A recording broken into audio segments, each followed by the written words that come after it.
¿Cuántos pedófilos has atrapado? 288.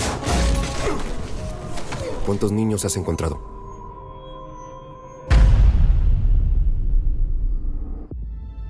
Este es el crimen internacional con más rápido crecimiento que el mundo haya visto. Ya ha sobrepasado el tráfico ilegal de armas y pronto sobrepasará el tráfico de drogas. Porque solo se puede vender una bolsa de cocaína una vez. Pero un niño, de 5 a 10 veces al día. Los niños de Dios no están a la venta. En cuanto cierro los ojos, veo los rostros de esos niños. ¿Cuántos pedófilos has atrapado? 288. ¿Cuántos niños has encontrado? Timoteo, tú rescatas niños, ¿verdad?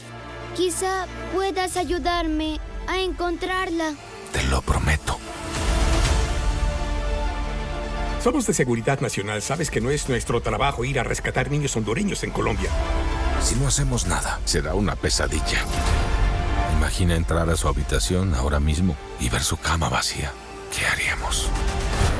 Renuncia a tu trabajo y rescata a esos niños. En este momento podría estar a una cuadra o podría estar en Moscú, Bangkok, Los Ángeles. Los atrae con su apariencia, les promete el sol y la luna. Es territorio rebelde. Nadie entra ahí, ni el ejército, ni la policía, ni nosotros. ¿Y si ella fuera tu hija? Nadie vendrá a rescatarnos. Estarán solos. Este trabajo te hace pedazos. Y esta es mi única oportunidad de juntar esos pedazos de nuevo.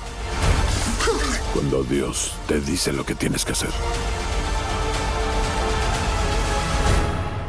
no puedes dudar.